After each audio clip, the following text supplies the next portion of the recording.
third place with 9 eliminations. That means 70% of their points were secured in their first 7 matches. The other matches, they were averaging 11th place. They've completely fallen off the surface of the earth, Jason. They're pretty much pulling Amir and Sejong of the previous group 2 weeks ago.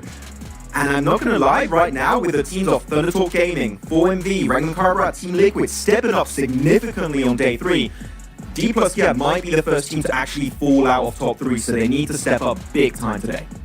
I mean, I know they're from South Korea, but Mir and Sejong did the exact same thing in our first group, in Group Yellow. Yes. So I'm hoping for South Korea and for D+ in particular that doesn't happen. They can show up today because they're going to need to. I do have Sandhawk. That's going to be our first match, of course, followed up by 3 Aaron Gills and our double Miramars. But that would be honestly such a shame, Jukes, to see that happen now multiple times for South Korea, that they just kind of fall off in the last day and they lose that spot in Grand Finals. Ugh, hurts to see. I mean, you said 70% of the points in the first 2 days. I think it was like 70% in just Sandhawk alone, right? I mean, they got the 2 chicken dinners there, and then all of a sudden they weren't able to do it in day 3, and then just woo! So my eyes are going to be on Sandhawk here, because if they're able to start off with that chicken dinner once again, then they're going to be set up pretty good. Pretty good indeed. You know, it's also pretty good, Hot Jukes. What is it?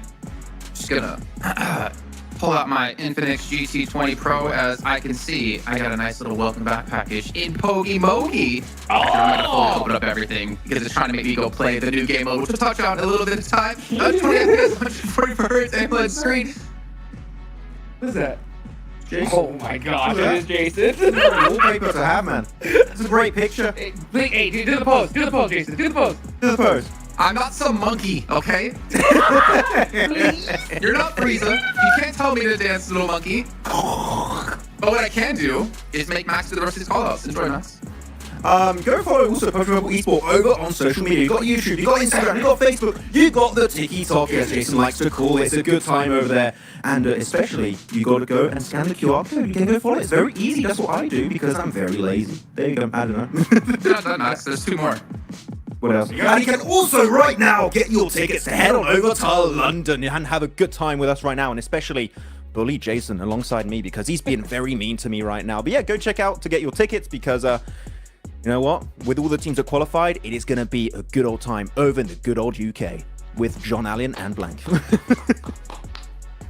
There's one more. Don't worry. And the dragon! The dragon! We can beat it together. Join me in the fray, ladies and gentlemen, in PUBG Mobile Esport Update 3.5. Let's get an MG3 and mow down these dragons, these bloody dragons, and get some good loot. Oh, yes. That's it, right? That's the last one. That was correct. Thank you. Yes! We got it, baby! Let's go! I had to come back just for that because you were able to pull off the calls. Our teams to focus today, though. Let's start off with you, Hot Jukes. You've got Rignum Karyabra, you got the Vicious, and of course, you got the Ponies for Team Liquid. Why'd you choose these 3 teams? Yeah, I mean, I picked them because looking at the leaderboards, right, there is that gap between the teams that are really in that running for top 3 and between these 3 teams in particular. I think these 3 squads can still make it, but they're gonna have to go off in the first few matches here. I got a chance to talk to Knight from Team Liquid, and he said, man, we're the best team in Miramar. We know that. We're confident in that map. The best team in the last map of Miramar. Exactly. The last game. Yeah. He said, we gotta fix our Aaron Gale. So these guys did their homework hardcore. He said, we're gonna make some adjustments so we don't get stuck in bad spots that we've done in previous days. So that they are able to fix that, I mean, I think they could definitely be in that running to hopefully make it straight to the big show. And Max, I think you and I both went with teams for kind of on that cusp of top 3. Really quickly before I have you talk about your teams, I think the reason I chose those teams in particular was something we've been saying this entire time in Group Green, that if you realistically want to qualify for the Grand Finals, being top 3 in this group is the easiest way. Playing Survival and Last Chance, it's not going to be easy whatsoever. Yeah, I mean, Survivor, you're going to have the groups rotating. You've got all the insane teams that were not able to, unfortunately, make it through Group Red or Group Yellow. And then you've got to make it through in the top 6 of the Last Chance. Like, it's going to be hell, Jason. So I think that they're going to avoid it. And that's why one of my 3 teams I'm going to be watching pretty heavily today is going to be Thundertalk Gaming, which I just talked, Jason, about D+ Kia, how they've been falling off significantly over the past 2 days almost. And Thundertalk Gaming have been increasing their average points a lot. Every single game, it feels like. And it's not just the fact that the team as a whole is doing good. Individually, we've seen King pop off. We've seen AJ pop off. We've seen Zing pop off in particular. This guy's been on point. It's AJ. Oh, it's AJ? Not AJ. not Sorry, AJ. got it. Thank you for correcting me. But every player on the team, Jason, is doing phenomenally well. And you can even look at their average elims. Look at that. Day 1, 3.2. Day 3, 6 average elims is crazy in this type of lobby, Hot Jukes. And if they maintain that, and D plus Kia also keep their trajectory of going downhill in day 4, I'm telling you, Thunder Talk Gaming, they're going to be in top 3. Dude, wiping a squad and a half every single game is insane. Yeah, Like so I mean, clockwork. yeah, literally like clockwork. And I mean, they're just replicating what their brothers did, right? TJB, another PEL squad in Group Red that just towards the end absolutely went nuts. And it happened to be starting on day 3, right? So if they're able to continue that trend here, they should be able to make it there. They're right there on that cusp. There's really no excuses at this point. So what I'm hearing is day 3 is the real day 1 for these teams coming in from PEL. Group Green is the real Group Red. Might as well. I mean, I don't know. We can go with it. Dude, deja vu in the groups, deja vu when it comes to circles. What's going on here? That's the thing, right? Are we gonna have a deja vu again today? Are we gonna get a Northwest Island finish on One more Sandhawk? time, baby. Come on, D right? plus, You gotta D do plus it. Let's are going to go. send a cease and desist to DRS for stealing their rotation. That's happening. They got a letter in the post right now going over to Nepal. They're going to be in trouble. Excuse me, sir. We're gonna copy strike you. That's Ain't our happening. rotation. Well, I mean, as we're talking about, Hot Tricks, you said if you're one of the teams you had as a team to focus, if you want to break or have a chance to get top 3, you have to start off strong. The only problem is it's Sandhawk, and I feel like that's so difficult to be consistent on, though I think we've seen the likes of like D plus and I kind of prove us wrong when it comes to that. But it's so difficult, I feel like, on Sandhawk to have that strong start to your day. Yeah, for sure. And talking to Knight from Team Liquid, he was talking about fixing Erangel. He didn't even mention Sandhawk, so who? At that point, he's just like, we're gonna Exactly. see what happens there. But if we're able to fix it in the big 3 matches, we're gonna be good to go. But all I know is that, man, if we get that north western circle one more time, like it could be like a big adjustment for teams going into the finals, because I think people are gonna actually really start gunning for those drop spots. I actually want to highlight a team as we go into Sandhawk here, Hot Jukes, that you might be happy about is that the Vicious had 2 really good Sandhogs. Like, That's realistically, they got 2nd place on the first day with 7 elims. The 2nd day, they got 2nd place with 6 eliminations. I think the 3rd day wasn't quite too great on that map. No, it was indeed not too good.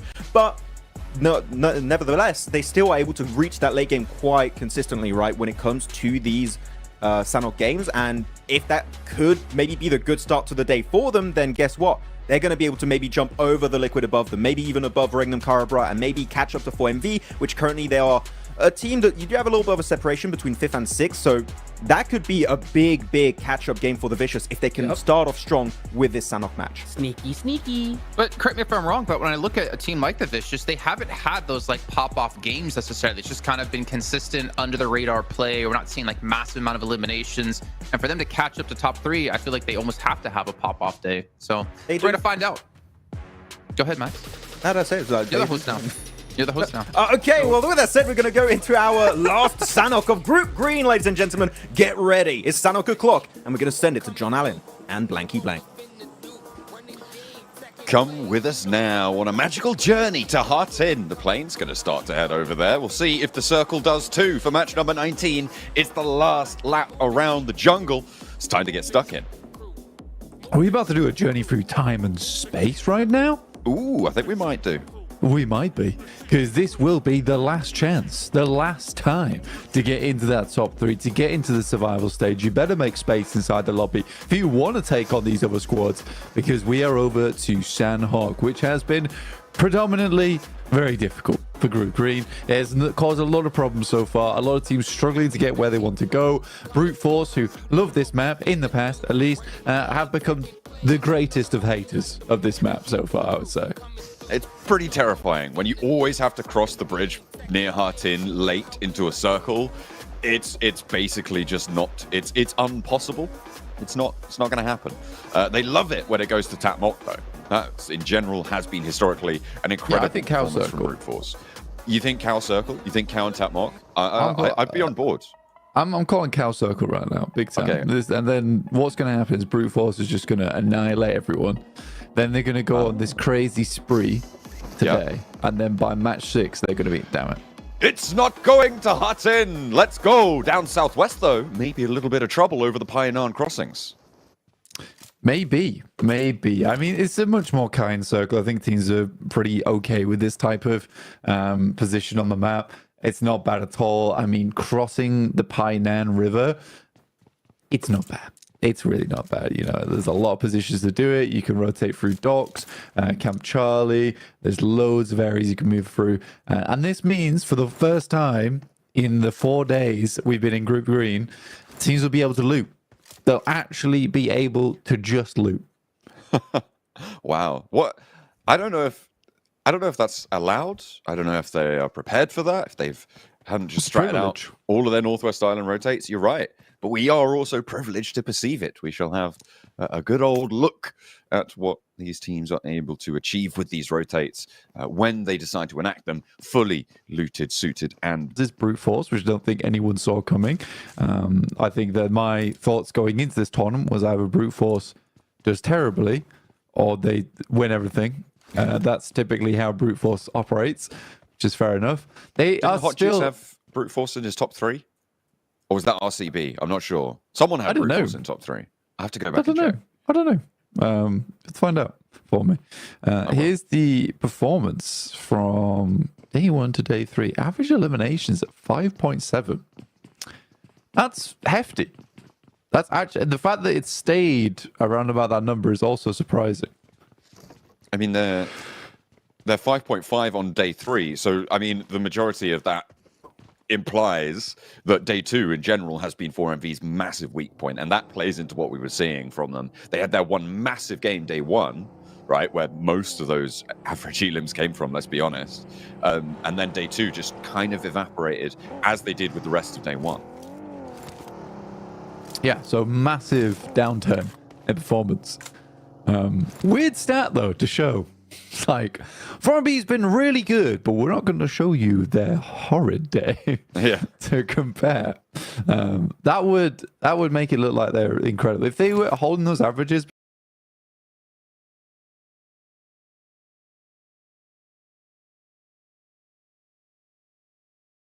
between day 1, day 2, and day 3, yeah, they'd be on top. They'd be in first place right now easily.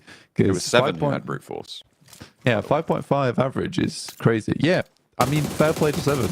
He believes in the most inconsistently great team in the world. He's nailed it. He's nailed it with that one. So did Vlad, by the way. One of our favorite guys over in behind the scenes, running all the cogs, making sure he's all me the boss. machines. Yeah, he's our boss. He makes sure all the machines go exactly as to plan. Make sure they're all turning over nicely. Making sure the circles always go northwest. So actually, he's going to have words on this one because they haven't. Likes to tease me on my analysis. He says, "You've got none of the top 3 right ever." And I'm going to start going off gut feeling from now on. I'm not. Okay. I'm going to start not looking at past games and being like, "Yeah, these seem like the reasonable teams to choose." I'm be like, "I like that team." And that's as far as my analysis will go. Oh, cool. Yeah, no, that's fair. That would have worked out actually over the past 2 groups if I'd just done that. You think? You think that would have been played better for you? Maybe. Yeah, honestly. I had D+, Thunder Talk, and 4MV in my top 4. And right now it's looking like maybe only one of them is going to be able to make their way on in there. They're competing for one of the 3 direct invite spots to the London finals. But it's not out of the question that Influence Rage, the Brute Force, can also fall out of the race. Team Liquid, they've made their way up towards Painan. They've got a little bit closer. They've taken some damage from RCB, who are sat up on the hill to the east side of Painan. But Team Liquid is safe for now. Like that, lobbing a little first aid kit at your teammate. Sometimes needed. Especially when you're in a position like this, you don't really want to peek out too far. You know, a lot of teams are going to be congregating around that southeast side. 7.2 average elim on day 2. That is wild. That's an incredible day. I'm more interested in the 3.7 from day 3. I mean, yesterday for Brute Force it didn't feel bad. It felt maybe less dynamic than their day 2, sure, but that much more of a drop-off is kind of crazy. Still, 3.7 is quite respectable. And I suppose I should note that it's definitely not a super low tally. It's still pretty decent to be getting about 4 points a match just on eliminations alone. Yeah, also, they were breaking a 1,000-point average every single time, which is a feat in of itself. It's hard to do. It's very, very hard to do. You have a couple of bad matches, you go down with 0 damage, then, yeah, you're not breaking the 1,000 average damage barrier. So to be able to do that consistently game to game from day 2 and day 3, despite having less average elimination, just means that they are still doing work inside this lobby, just not quite finding those end games off the back of it. If they were able to take down the Vicious on Dimmador, not one game on our angle yesterday, I think they would be in first place right now. And we are going to keep the river in on this next circle shift, Blank. Although a lot of the teams that were already sort of entrenched, not on maneuvers, are kind of already in this circle. I think the Vicious actually going for a very quick rotate, trying to get close towards the middle. Wouldn't be too surprised to see a casualty or 2 on that one, but have to wait. Voindonkey ID trying to move in from that north side, from that trifecta compound, taking a little bit of a hit there. RCB rocking up towards 4MV. Apex surrounded now. Needs to be careful. Swaps to the UMP. And RCB feel like they've got this corner under control. I wonder if they're checking. It seems like they are. They're sending 2 players in together to play off the corners. Apex needs to hold this. And now 4MV need to spring into action or lose Apex, play on with 3. Around the door frame. Wild looking for first peek. Goes down. The spray with the M4. Looks good. Looks for the second, but can't quite hold up against Silas, who hits the drop shot. Wild can get rezzed as well. And 4MV a little bit too slow on the refrags here. Not going to be able to find too much value. The nade's not going down the stairs. The fire is on the top floor. Not going to do too much. Keeping them in the buildings as 4MV continue to put pressure on.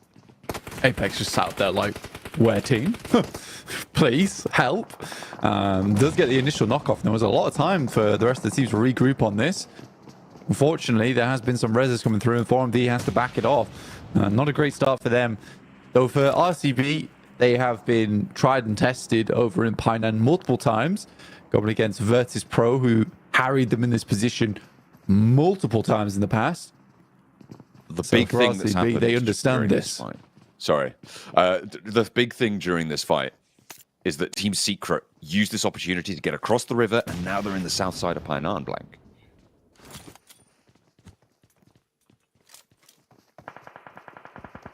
It's not a bad rotate either, Team Secret down towards the south side. Managing to use that opening, that engagement on the northeast side to their advantage. And that's kind of what Team Secret's been doing repeatedly. But now they're into the fight against 4MV. 2 players alive. Refus trying to make it work. Team Liquid also moved up to the hillside, looking to take third-party shots. That's always the danger with a Painan roll-up, especially on a circle like this, is everybody is going to focus on you. As soon as you make noise, it's all guns blazing. Tizio actually lost a player on the way in, but obviously have now picked themselves up at least 1 knock and a flush. 4MV, not a great start for them. Down to 2 players, 125 points on a team that's trying to break into that top 3. Not an ideal way to start your last day here. Painan's getting very occupied at the moment with 3 teams all in this location already. Team Liquid over towards that south side. They actually hold a lot of the high ground to play around with, so this is a good spot for Team Liquid going forward. D plus Kia, they've been moving around from Cave, they've crossed near Camp Charlie, and now they're all the way over on the west side near Tambang and Nakam. They're going to have to push in. They've got quite a lot of open ground ahead of them, so relatively safe. We'll see if D plus Kia can survive for a little bit longer, make those late games. As we hop over to RRQ, northeast side, and they are going to have to move. This is a big, big shift, but I feel like it's actually fairly kind. And I always say this when there's a river crossing involved, Blank. When it just hard shifts to one side of the river, it means that teams can make a firm decision, right? It's not a coin toss. It becomes much more strategically dependent. It's on the skill of the IGL to navigate those crossings effectively, and you have a lot more agency as a team. Yeah, having that determination, just be like, look, he's headed over there. We need to get a move on. We don't need to stick around here any longer. For D+, though, taking shots over towards Team Liquid, who are currently in a fight there with the Thunder Talks. And D+ Kia will pick up 2 eliminations off the back of that and now have good oversight over towards the Thunder Talks themselves. AJ actually might be able to be taken over here as a singular player. Although D Plus probably don't want to arrive on that compound, it's the weaker side of the road. AJ possibly looking to cross back to the rest of his team. But a great start for D Plus. I think that they would have much rather been inside this compound, but it was a good thing that they were here to third party on top of it. Now they have oversight. They're sort of the wardens of this position now, with Thunder Talks being fairly weakened by that singular knock. They have a decent spot as well, like you say, oversight over a lot of the surrounding area, the opportunity to rotate up towards the north if they want to go for a wide sweep on the next circle. So I think for D Plus Kia, it could be a lot worse, and it's not too bad right now. Still over